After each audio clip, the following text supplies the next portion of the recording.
Buenas tardes.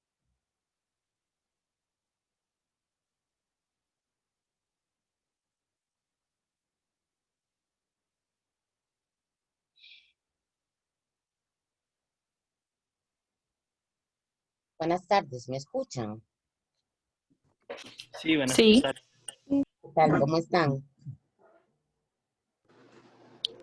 muy bien, ¿usted? Bien, gracias.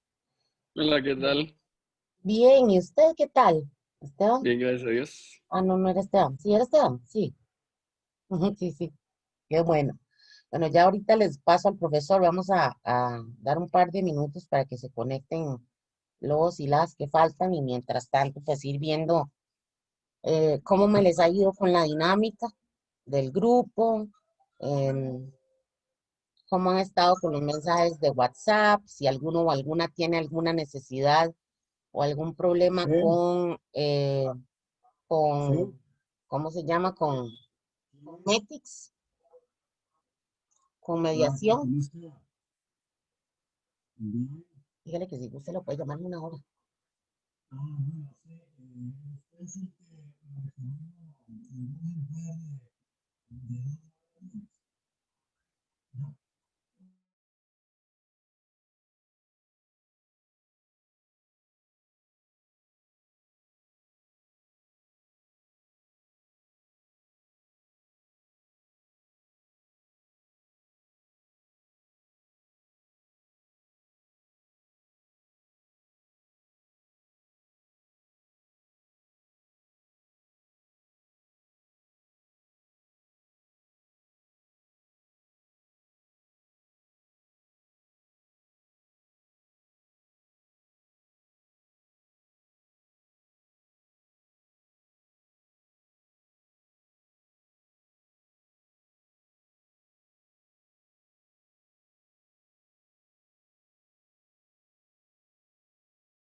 Permítame un segundo que el profesor está teniendo una llamada. Un momento.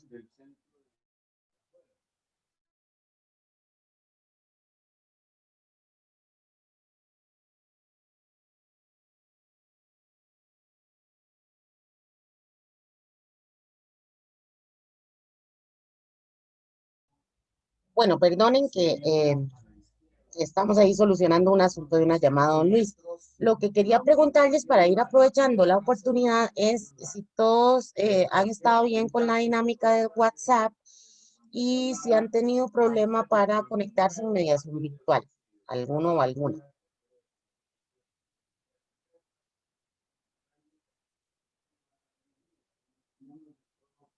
¿Sí me están escuchando? Sí, profe, pero Ok, todo bien. ok, perfecto, ok. Bueno, de la misma forma, como ya les había dicho, el único propósito de que entren a mediación virtual es que al final, si nos piden las calificaciones y las clasificaciones las tuviéramos que subir por mediación virtual, por esa vía, pues me gustaría que todos y todas estuvieran ahí para que no tuvieran problema con eso al final, digamos, al final del curso, pero hay tiempo para ir haciéndolo, así que también les envié un correo por si alguno o alguna tenía problemas para que me llamara y de todas formas me puede mandar un WhatsApp eh, si es necesario ahí diciéndome que tiene algún problema. Por el momento, como les repito, estamos trabajando netamente con la información que se le sube al grupo y luego es casi que una copia en mediación virtual. Yo creo que con ustedes teníamos una clase y le subimos algo para leer sobre, ya les voy a decir, don Luis, qué es la edad contemporánea y el romanticismo y algunas características del romanticismo, del periodo. Entonces, al final yo voy a, de la misma forma, pasar lista como lo hicimos la semana pasada y nos vemos ahorita dentro de un ratito, los dejo con don Luis. Buenas tardes a todos. No sé si me oyen bien Sí, profe, con la buenas voz. tardes. Profe. Bueno, Buenas tardes, profe.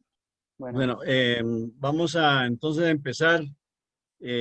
Todavía estamos y estaremos en varias lecciones con el tema del romanticismo dentro de aquella panorámica que yo les di y que vamos a estar mencionándola de vez en cuando, el esquema general, que es un tema muy importante, bueno, porque es esquema básico para lo que vamos a pretender desarrollar en el curso, que es el macrociclo contemporáneo y el primer ciclo que en la edad contemporánea fue larguísimo hasta mediados del siglo XIX,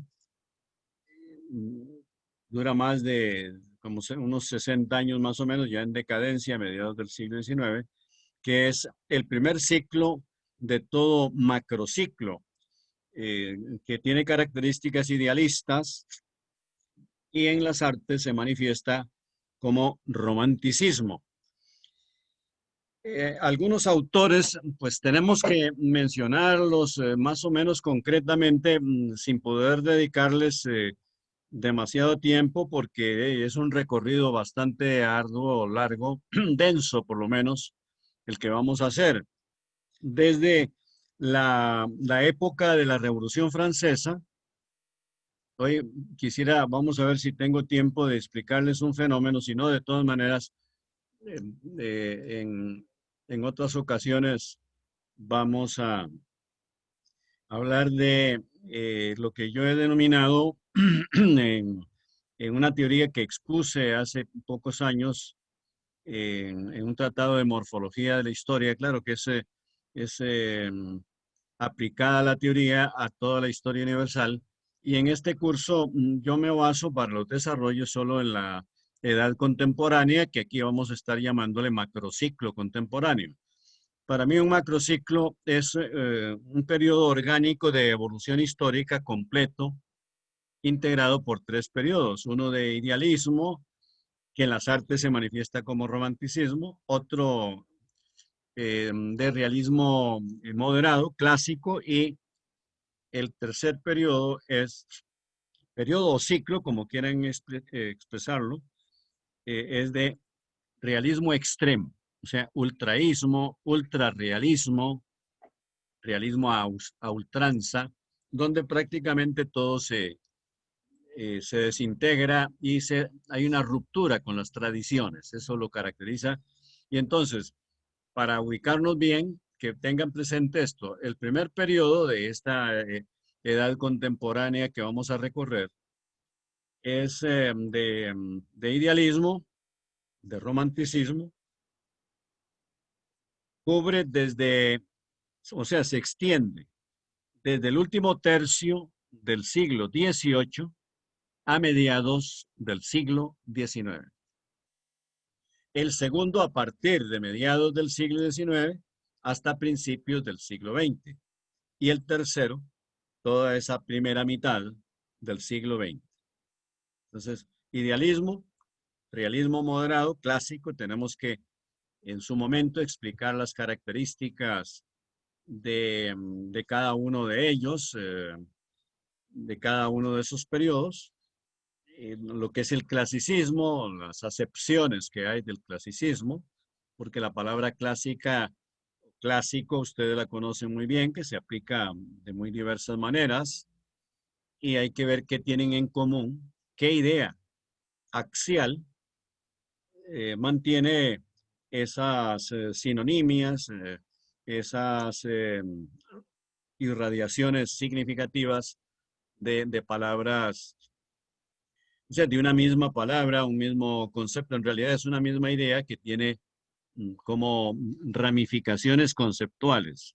Esto del clasicismo, porque a veces ustedes han visto que ya está consolidado en España y aquí la idea de que una final de dos equipos muy importantes, pues es un clásico, se llama clásico.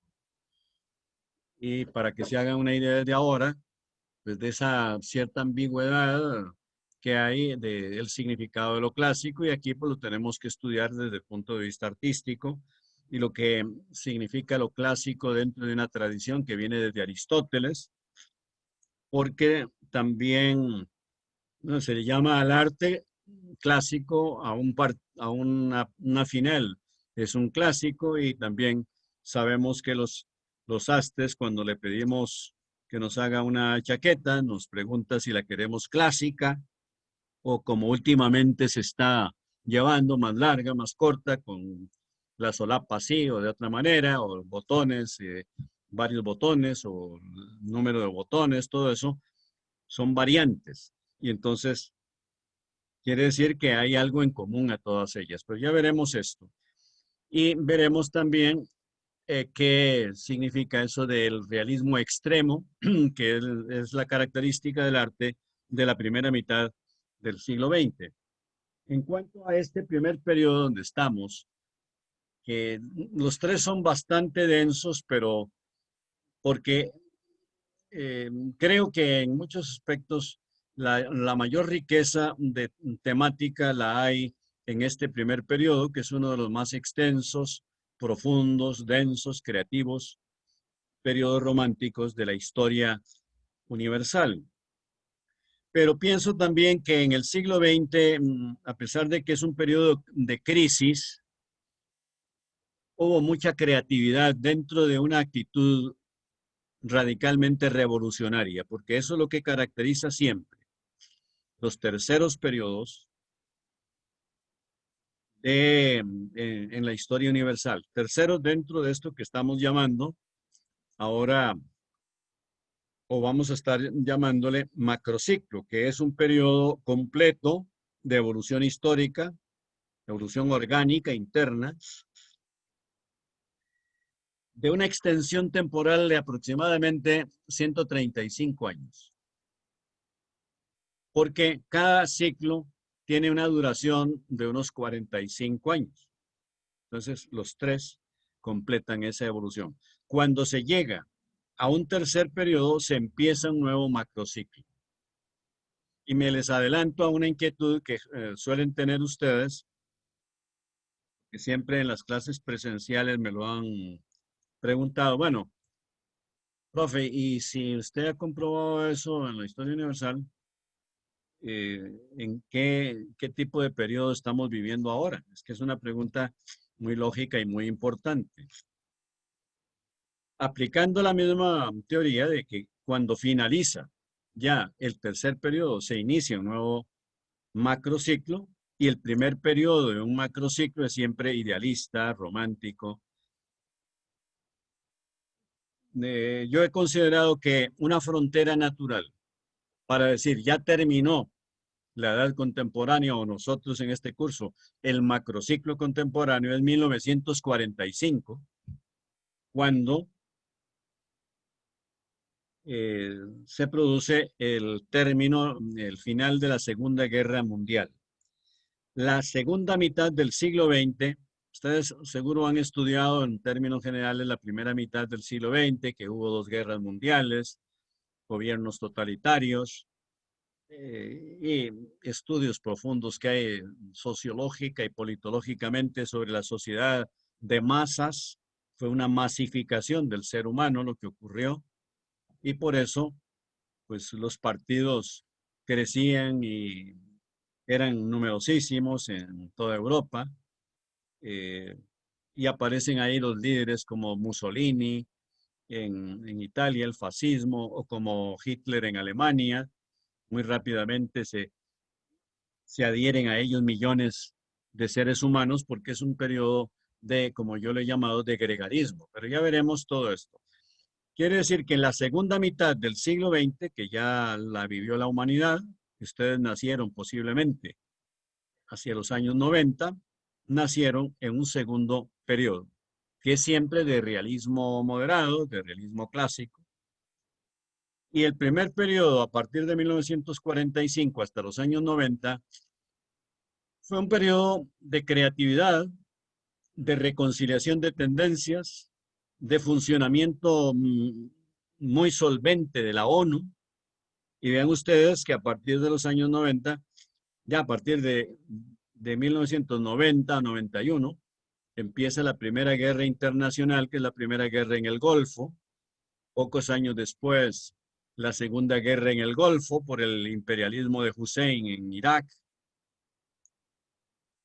El genocidio de lo que fue Yugoslavia en la península de los Balcanes. O sea, empezaron de nuevo a surgir encrespamiento de las aguas sociales y políticas.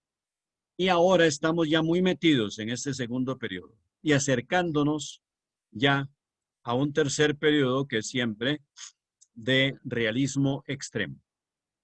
Ya yo estoy observando en algunas creaciones en pintura aquí en Costa Rica y en España, en que están volviendo a aparecer, por ejemplo, en pintura ya deformaciones, abstraccionismos.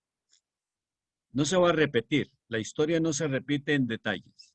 Lo que se repite y se alterna es la espiritualidad específica de cada época. Esto es muy importante que ustedes lo tengan presente. Los autores, que aunque fuera muy someramente, tenemos que mencionar en este periodo en que estamos, que es el romántico, son, por ejemplo, Goethe. Se escribe Goethe, la T acompañada de H. Goethe. El más importante escritor alemán.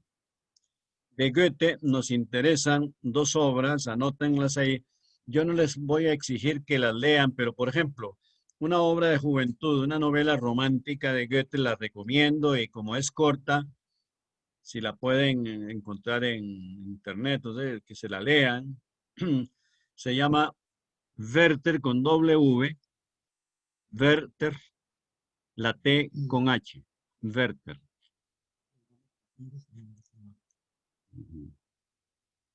Esa es una novela que escribió Goethe a los 25 años de edad. Y es autobiográfica porque lo que le ocurre al personaje, ya verán que les interesa cuando la lean, es trágica. Los romanticismos, como hubo en Grecia en el siglo V antes de Cristo, con Esquilo, Sófocles y Eurípides, que ustedes por el colegio deben haber estudiado algo, tal vez se leyeron Antígona, por ejemplo, la Orestiada, y otras tragedias griegas. Esos periodos de idealismo y romanticismo, esto pues cuando haya tiempo lo tenemos que analizar. ¿Por qué esos periodos idealistas tienen una vocación de tragedia? En la novela, en la poesía, en el teatro, en todos los géneros literarios aparecen las características trágicas, como el periodo que es un periodo distante, pero que también fue de idealismo, el de Shakespeare.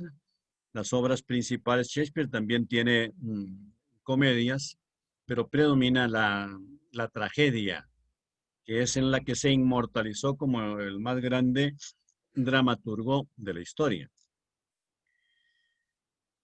Y el Werther de Goethe inicia, podríamos decir que es el primer canto de amanecer del romanticismo. Y fue Goethe, de los datos que les puedo dar rápidamente es de que fue Goethe el que organizó el primer grupo de románticos de Europa.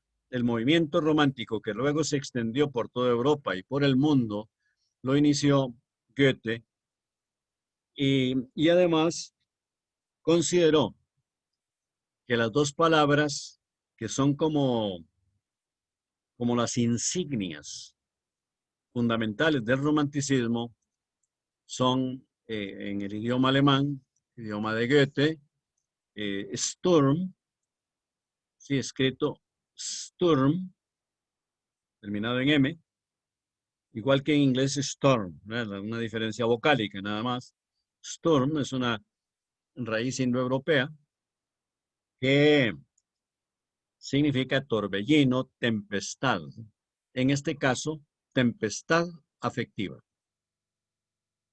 Si hay algo característico esencialmente del romanticismo, es la tempestad interior, afectiva, psíquica, espiritual, la afectividad intensa, el sentimentalismo. Storm und, igual que en inglés and, und, terminado en D, UND, und, Drang, terminado en G, Drang. Drang significa pasión.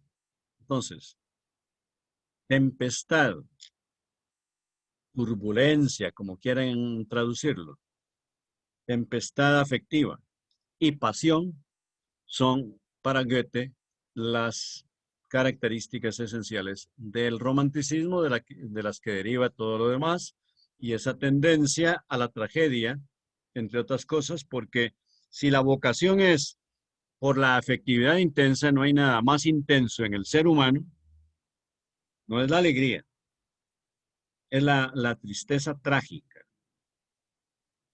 Si en alguna vivencia el ser humano es profundo, vamos a ver si ustedes están de acuerdo en eso, porque es una apreciación psicológica y filosófica mía.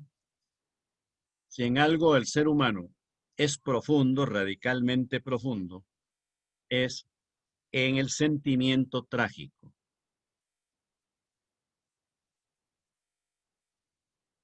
Y por eso, en el romanticismo hay una tendencia muy fuerte hacia los dramas que terminan mal.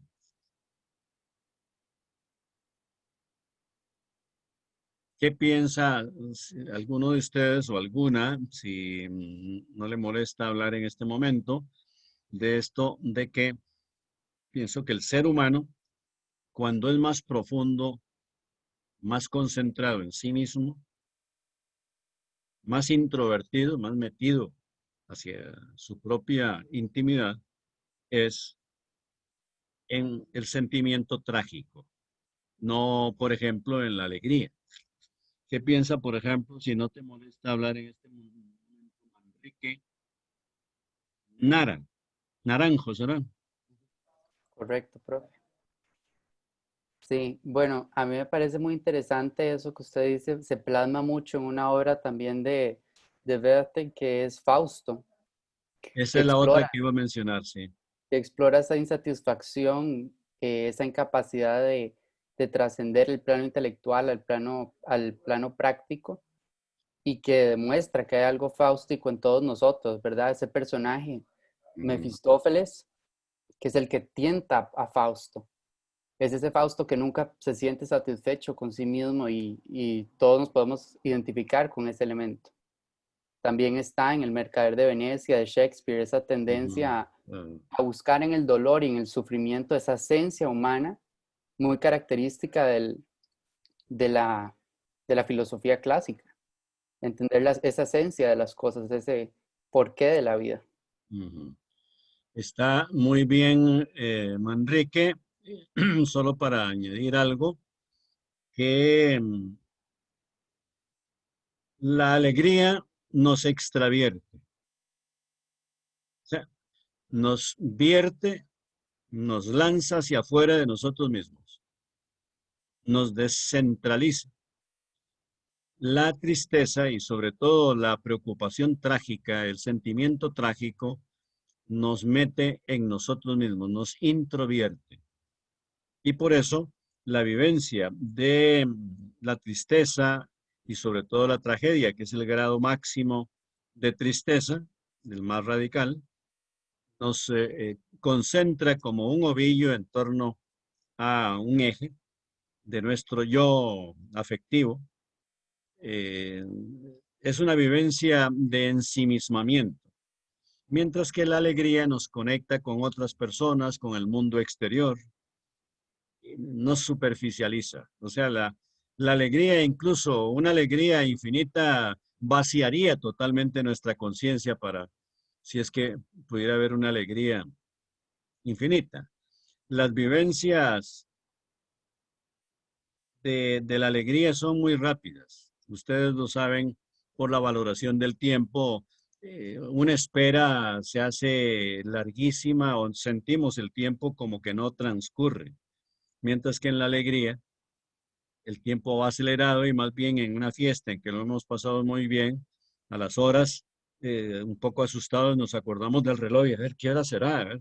Porque tal vez nos conviene llegar antes o sea, no nos hemos dado cuenta, mientras que en la espera hay una lentificación de la vivencia del tiempo. Entonces, por ahí nos podemos meter con esa diferencia que hay entre la tragedia y usted acaba de mencionar el Mercader de Venecia,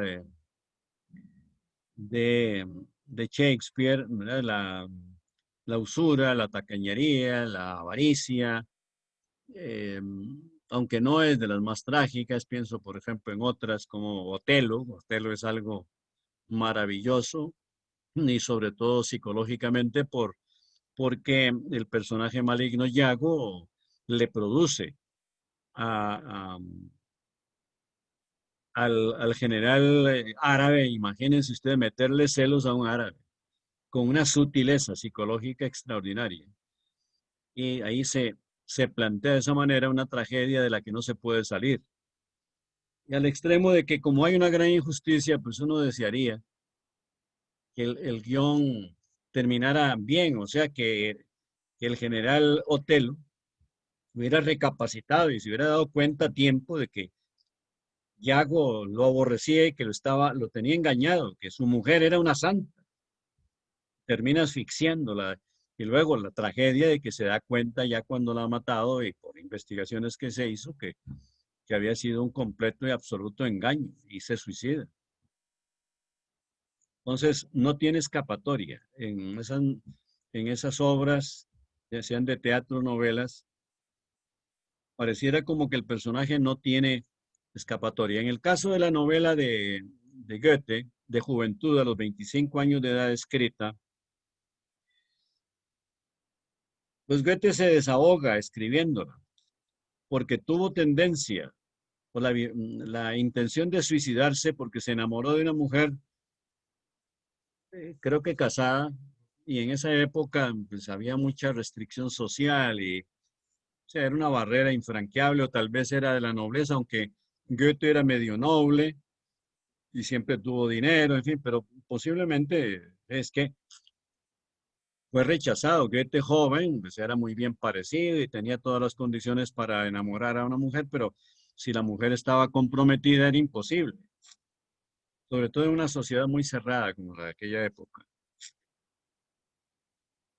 Tuvo la intención, pero como era un genio, se acordó de que él era un gran escritor, o lo suponía porque no era conocido, y escribió esa novela a base de cartas, es de técnica epistolar, y en donde se va observando la evolución del personaje hasta que decide, al ver que era imposible, se hizo amigo de Carlota y creo que Guillermo se llamaba el primero novio y luego esposo, para estar cerca de la mujer hasta que, bueno, cuando se dio cuenta de que era imposible, decidió suicidarse. En el caso, usted mencionó el Fausto es la obra cumbre. Esta obra es de juventud, es interesante, está desde luego bien escrita porque es de Goethe. Desde el punto de vista de las novelas modernas, pues es una novelilla. Hay algunos momentos de profundidad, por ejemplo, los análisis que tiene el personaje Werther con un amigo de él, que plantean pues, la posibilidad del suicidio. Son interesantes. En realidad el suicidio es una vivencia muy profunda y ahora no podemos entrar en ella, pero desde luego es una capacidad que innata, que o se tiene o no se tiene, no se adquiere. La persona que crea que sí, que no era así, pero que lo adquirió, eh, las circunstancias influyen. Hay periodos en que se hace muy frecuente el suicidio, los periodos de guerra, de posguerra. Hay fenómenos anómalos y desde luego que es una anomalía de personalidad. En cuanto a Goethe, usted lo menciona, perdón, el Fausto, pues ahí hay casi todas las características del romanticismo están en el Fausto de Goethe. Y hay un fenómeno que en la segunda parte del Fausto es muy característico del romanticismo y es lo que yo generalmente explico hasta donde haya tiempo. Bueno, no es muy extenso, pero porque hay dos tipos de anacronismo. El anacronismo que cultiva Goethe en la segunda mitad del Fausto es un anacronismo como recurso artístico. Pero también en mi teoría, yo perfilo, analizo el fenómeno del anacronismo de los estratos culturales del espíritu. No sé si ustedes pueden captar eso o si lo han podido notar y paro un momento para ver si hay alguna duda. Digo estos dos tipos de anacronismo. El anacronismo que cultiva Goethe en el Fausto, en la segunda mitad, es un recurso artístico. Típico romántico porque es como construir un túnel en el tiempo histórico y a través de ese túnel recorrer los periodos estelares de la humanidad que quedaron ahí muertos u olvidados por la humanidad y que el artista los recupera, como en el Renacimiento se quiso hacer renacer las artes de los griegos y los romanos, sobre todo en escultura. Es una característica romántica también del Renacimiento.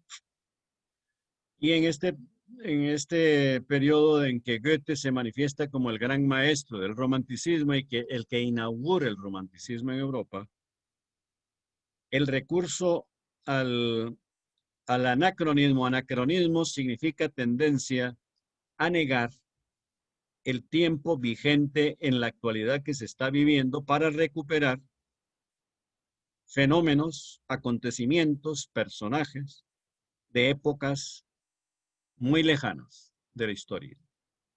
O sea, la recuperación de periodos estelares de la humanidad que no tienen vigencia, pero que merecen ser recuperados, actualizados de nuevo a través del arte, es ese anacronismo artístico. Yo creo que eso, pues perfectamente lo entienden ustedes. Y usted Manrique, que mencionó el Fausto, si quiere decir algo sobre esto en este momento.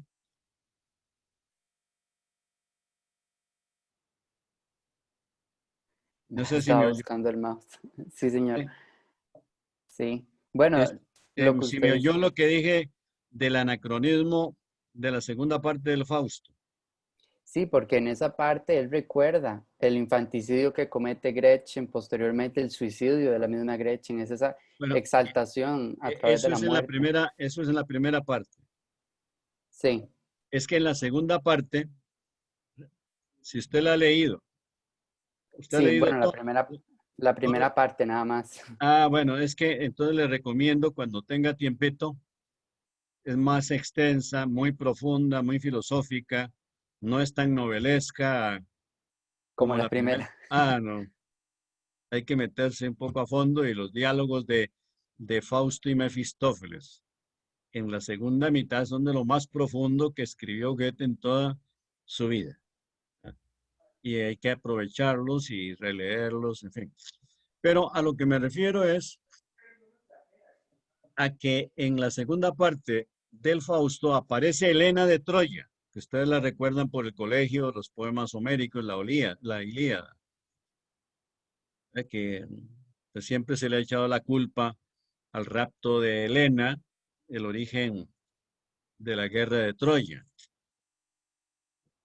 Eh, y aparece como amante de Fausto, son sueños de Goethe, porque Goethe fue mujeriego toda su vida, hasta se dice que a los 70 años estaba enamorado de una muchacha de 15. Que hubiera sido interesante averiguar en esa época si la de 15 estaba enamorada de Goethe. Goethe era bien parecido, de como suele ser la mayoría de las personas en la juventud, pero a los 70 años enamorado, y entonces debe haber soñado Goethe con Helena de Troya, porque todos nos hemos imaginado a Helena de Troya como bellísima para haber producido nada menos que una guerra entre los troyanos y los griegos. De todas maneras, era un problema político que venían sufriendo hasta que la gota, digámoslo así, que derramó el vaso fue ese rapto de Helena por París.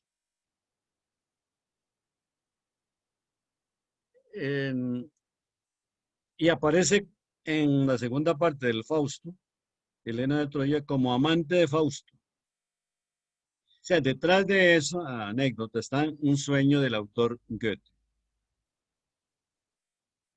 Puede entender así.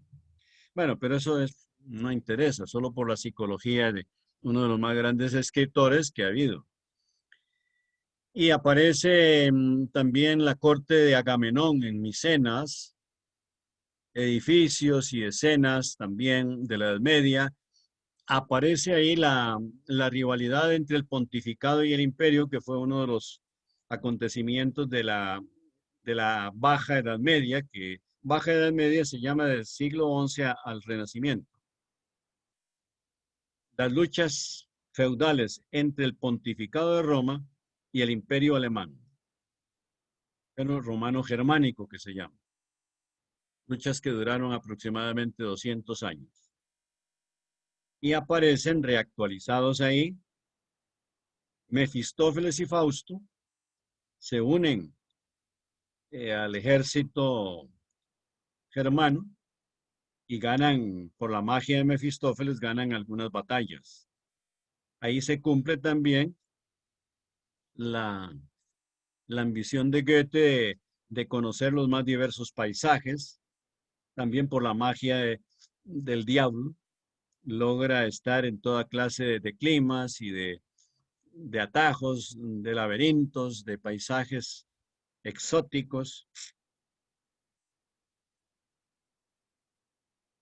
Así como en la primera parte que has estudiado, que has leído, pues Mefistófeles logra que, en primer lugar, rejuvenecer a Fausto, que era un anciano sabio, que había pasado toda su vida metido en bibliotecas y laboratorios y que no había vivido otra vida, hasta que anciano se le ocurre. Qué bonito sería volver a vivir, ser joven para llevar otra trayectoria, porque ya estoy harto, ya acumulé sabiduría. Ahora, si volviera a ser joven, disfrutar de alguna muchacha, ir a tabernas, en fin, otro aspecto de la vida que yo no conozco. Y Mefistófeles, a cambio de su alma, porque esto es una tradición cristiana, que tenemos un alma inmortal y que o se la lleva el diablo al morir, o la recupera Dios. O sea, el diablo como enemigo eterno, genio del mal, respecto al Espíritu Santo, el Espíritu del bien, que es lo que en todas las religiones se entiende más o menos por Dios, las personas de fe. Goethe es un hombre del siglo XVIII y estaba impregnado de religiosismo, de esas tradiciones muy ingenuas por lo menos para mí como filósofo, seguro para ustedes también, que son de una generación muy avanzada, pues esto suena así a una concepción religiosa que no digo que no sirva, pero que no vale la pena ni criticarla porque no aguanta un análisis científico, casi nada de la religión. Pero no quiero meterles ideas raras como las que condenaron a Sócrates en el siglo V antes de Cristo, ¿verdad? Que sus padres me acusen a mí de meterles ideas incrédulas, a estos muchachos tan ingenuos. Yo no me la trago de que sean ingenuos, en fin. Pero ahí queda como, pues, una separación entre lo que se puede entender, una pincelada sobre lo que se puede entender racionalmente y lo que o se asimila sentimentalmente o no. Yo creo que la religión es un tema de sentimientos y la influencia de la formación que hemos recibido es decisiva. Cuando me he encontrado algún estudiante, generalmente han sido muchachas que se han manifestado extrañadas por alguna cosa crítica que he dicho yo de la religión. A la salida, cuando he tenido oportunidad de hablar con alguna de ellas, me ha dicho siempre que es que, o sea, yo le he dicho, ¿por qué usted que es de una generación tan avanzada es tan religiosa? Y siempre me han dicho, es que mi mamá es muy religiosa. Entonces ahí está. Y posiblemente a mí, pues no me dieron una formación religiosa muy fuerte y además después con todo lo que estudié me puse peor. Pero no me arrepiento de nada. O sea, tengo mi manera de pensar. Ustedes quédense con la suya. No sé si le puedo preguntar a Esteban Brenes cómo anda él de espíritu religioso. Sí, profe, yo soy cristiano. Qué raro. Bueno, tal vez ahora le estoy encontrando cara de cura, pero no sé. No sé si es por la escasez de pelo, un cura Es español, posible, pero español, no. español típico. Bueno, si usted, yo, yo lo único que le puedo decir es de que supongo que tiene fe y que no duda. Y Bueno, o con- sea, dudas he tenido, profe, claramente. O sea, tener fe no es no tener dudas. Entonces sí, a lo largo de mi vida también he tenido dudas. bueno, supongo que una fe sin dudas no la tiene ni el Papa. Ujú, correcto, probablemente. Fíjese que una muchacha una vez casi llorando en una clase, que les dije yo que todos los seres humanos hacemos las cosas por un interés y que hasta Cristo, cualquier ser humano, hasta Cristo, hizo todo lo que hizo. Ya sabemos que todo muy bueno, por interés y casi llorando me decía, pero profe, es que a mí me llama mucho la atención el fenómeno de una muchacha de una nueva generación casi llorando, resentida como si fuera hija de Cristo, la Magdalena, en fin. Dice, dígame usted, ¿qué interés podría tener Cristo? Y entonces dije, ser recibido en el reino de los cielos le parece poco. No me contestó nada. Yo creo que se convenció de que, claro, es que sin un interés, ¿cómo se puede hacer algo? Y en cuanto a la duda, pues más bien, como diría Descartes, la duda puede fortalecer la fe. O sea, la persona de verdadera fe puede estar en la situación suya. Pero volvamos entonces a esto, bueno, esas dos obras de Goethe, de que si no las han leído, las pueden leer en cualquier momento. Ya le dije al compañero Manrique que se lea la segunda mitad del Fausto. Y pues el Werther tiene interés porque es una novela romántica, porque es un buen ejemplo. Pero también quiero mencionar, ya que estamos en el romanticismo literario, obras del romanticismo español. Tenemos que hablar de Beethoven como romántico absoluto, aunque sea un resumencito en alguna clase. Y sobre el pintor español Goya. También tenemos que hablar un resumen. Pero ahora quisiera, ya que estamos hablando de obras que yo les recomiendo, que tomen en cuenta algunas obras del romanticismo español. Por ejemplo, bueno, la que más recomiendo es de José Zorrilla, con Z, Zorrilla. Una obra que se llama Don Juan Tenorio. Después del Quijote, no hay una obra más universal, traducida a todos los idiomas, que esta novela, esta obra de teatro trágica, por supuesto, que se llama Don Juan Tenorio, que además corresponde a una tradición española muy importante, que se remonta al siglo XVII, con una obra de de Tirso de Molina, que se llama El burlador de Sevilla. Es el tema del conquistador fácil de mujeres y burlador de ellas, que no toma en serio a ninguna. Les recomiendo eso. También les recomiendo, o que la tomen en cuenta, por lo menos una obra de teatro también, del Duque de Rivas, que se llama Don Álvaro. También hay que mencionar a Gustavo Adolfo Bécquer, que es de un romanticismo muy sui generis. Sus famosas rimas son los tres más grandes románticos del romanticismo. Antes de terminar, porque ya se me está agotando el tiempo y de oírlos a ustedes, si tienen alguna inquietud, quisiera mencionar la causa por la cual el romanticismo español se desarrolla muy tardíamente respecto a Europa. Y la razón es fundamentalmente sociopolítica. Las grandes transformaciones políticas que sufrió España con la confrontación de las ideas liberales, la tradición monárquica y la crisis dentro de la monarquía. Además, fundamental, la invasión del Imperio Napoleónico en España atrasó el proceso romántico.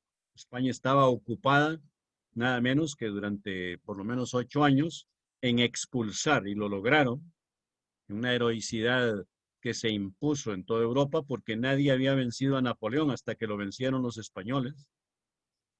Siempre ha sido así. España ha sido en la historia, desde la prehistoria, uno de los países más aguerridos que ha conocido la humanidad. Los romanos tardaron 250 años en conquistar España. Y a los árabes les costó 800 años, pero los expulsaron. Y a Napoleón, al año de invasión del territorio español, lo vencieron en la batalla de Bailén.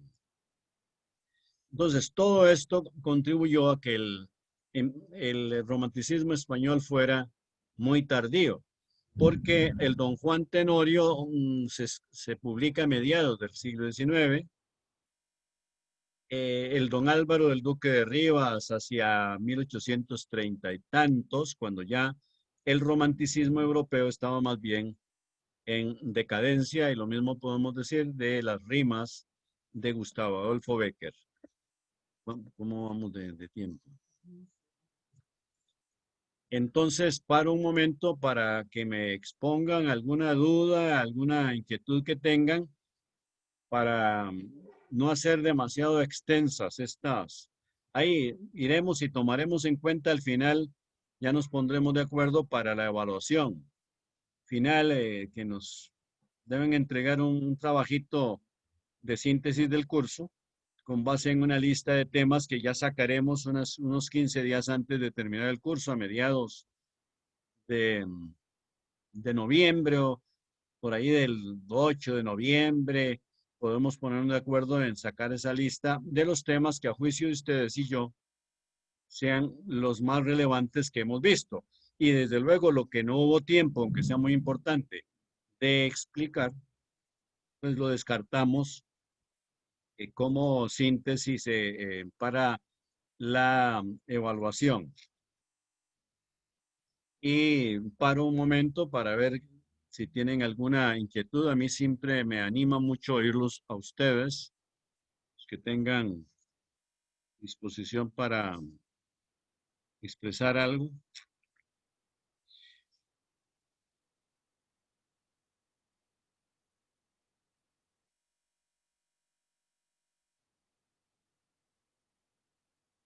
No tienen nada que comentar. ¿Me están oyendo? Sí, profe, yo tenía una duda. Ajá. Usted mencionó tres grandes románticos de España. Era José Zorrilla, Gustavo Ujú. Adolfo Bécter y ¿quién más? El Duque de Rivas. El Duque de Rivas. Ok, Duque de perfecto. Ese me Rivas, fue el nombre. que la obra principal, él tiene varias obras, pero la que más relevante, la que más nos interesa mencionar, es es una obra de teatro que se llama trágica, por supuesto, porque los dos personajes mueren, Don Álvaro, un poco entroncada con la tradición del teatro español clásico, que es el de Lope de Vega, Tirso de Molina, Calderón de la Barca, el problema, por ejemplo, del honor, que ya estaba un poco en decadencia, pero que pues es uno de los factores de la tragedia, el rechazo que tenía la pareja amorosa de el personaje con su amante. La sociedad no aceptaba eso, problema de la nobleza y de lo plebeyo, las luchas tradicionales entre nobles y plebeyos que aparece ahí, pero los que han estudiado bien la obra piensan que es una obra profunda y que está más o menos al nivel de las clásicas del siglo de oro español, que es el siglo XVII, donde están estos que mencioné, Tirso de Molina, Calderón de la Barca y Lope de Vega. Entonces, era eso. Sí, era eso nada más. Gracias. Bueno, no sé si Elisa Lobo quiere decirnos algo. Eso era yo, profe. Ya Elisa, era ahí. disculpe. Todo Entonces ya bien, profe. no quería decirle algo más. No, ¿Qué me es? pareció muy interesante su comentario de que entre más usted estudiaba, menos creyente se volvía. Yo tengo una experiencia similar. Porque, Es que yo no creo sé, que... perdón. Sí. no sé, siento que las dudas hacen que uno busque muchas respuestas y yo las encontré leyendo filosofía. Entonces, por eso no soy como creyente tampoco. La filosofía y la ciencia enfrían el Sí, sentimiento religioso. Digo, bastante, pero me han ayudado a entender cómo vivir diferente.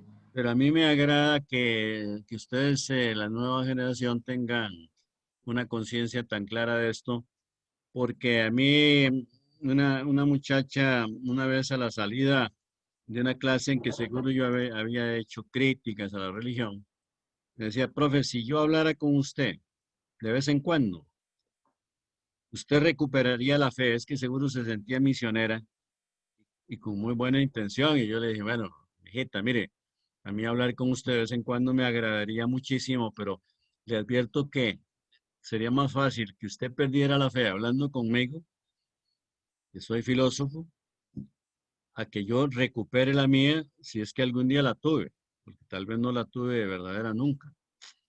Y lo que digo, recomiendo, como en el caso de Esteban, que lo veo muy, pues, con mucho carácter y con mucha definición en su personalidad y no creo que tenga problemas, pero que la persona que tiene fe, si quiere conservarla, porque me imagino que debe ser bonito conservar esa ingenuidad, yo diría que infantil, como seguir creyendo que el regalito de Navidad lo puso San Nicolás ahí debajo de la cama, algo así. Así yo hago esa comparación. Debe ser bonito tener fe y la persona debe sentirse un poco más segura, pero que no piense mucho en la religión, no reflexione sobre los asuntos religiosos porque le aparecen las dudas y es lo que yo creo que usted dice.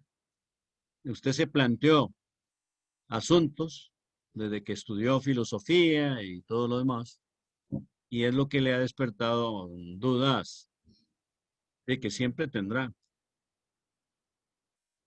O sea, la reflexión aniquila la fe.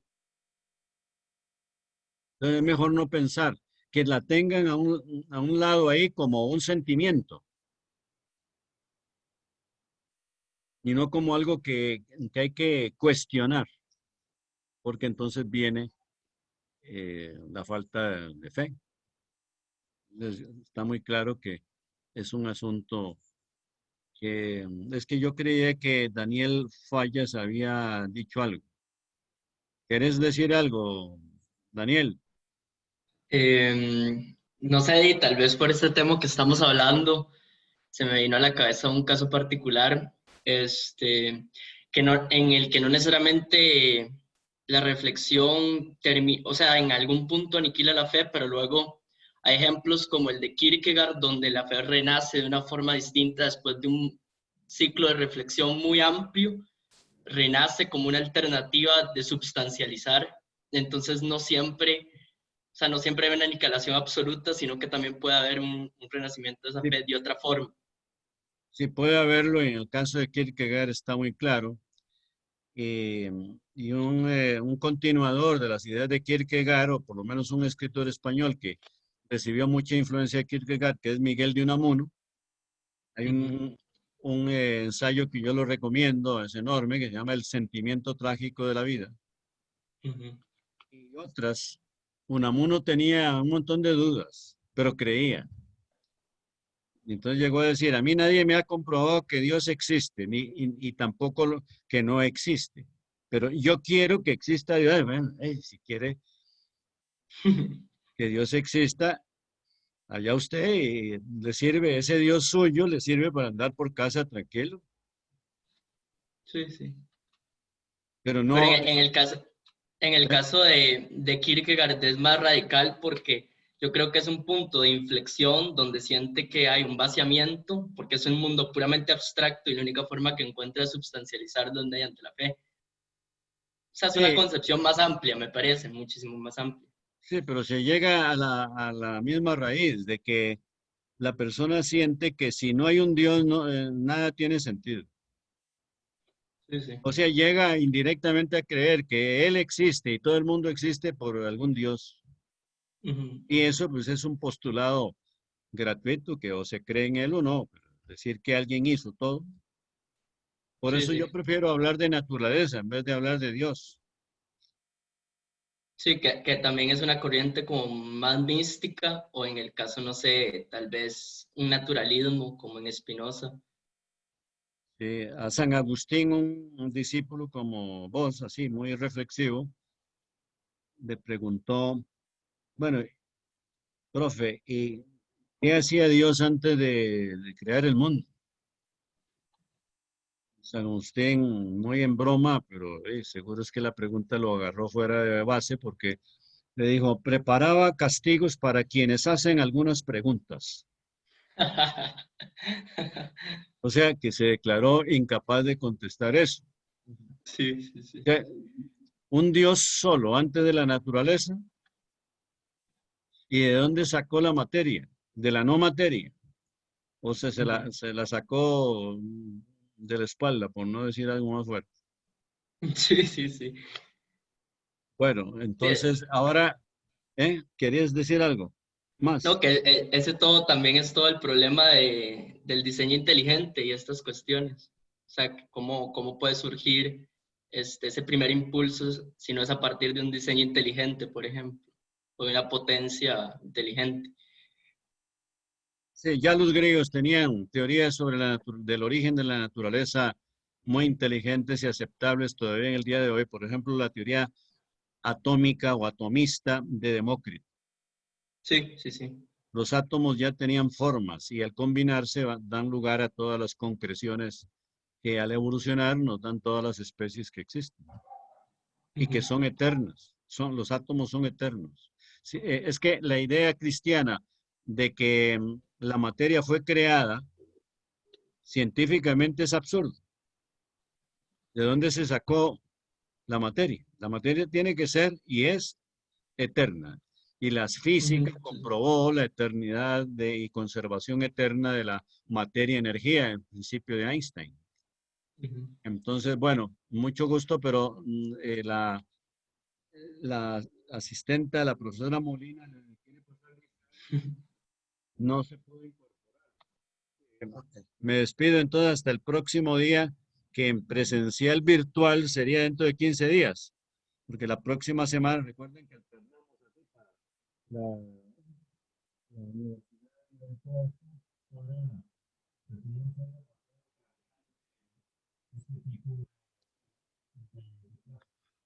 Bueno, entonces hoy por la tarde ahí les subiré la clase de esta semana para que la tengan para leer, y la próxima semana también, pues obviamente les voy a enviar algún texto. Benjamín Álvarez. Benjamín Álvarez está por acá. Es que no. Diana Bolaños. Presente. Hola, Diana. Hola. Glenda Arias. Presente. Daniel Fallas. Sí, estaba por ahí. ¿Quién habló Presente, ahora? sí. Valerie Paniagua. Valerie Paniagua. Ajá. Presente. Sí, ya la oí, Valerie. Brenes García Esteban. Aquí estoy. Cintia Esquivel. Presente. Gracias, Cintia. Andrés Guevara. Presente. Priscila Portugués. Presente. Daniela Acuña. Presente. Isaac Arguedas. Presente. Perfecto. María Blanco. María Paula. Presente, profe. Gracias. Elisa Castro. Presente. Kevin Chen. Presente. Amanda Conejo, perdón. Presente. Joel Díaz. Presente, profe.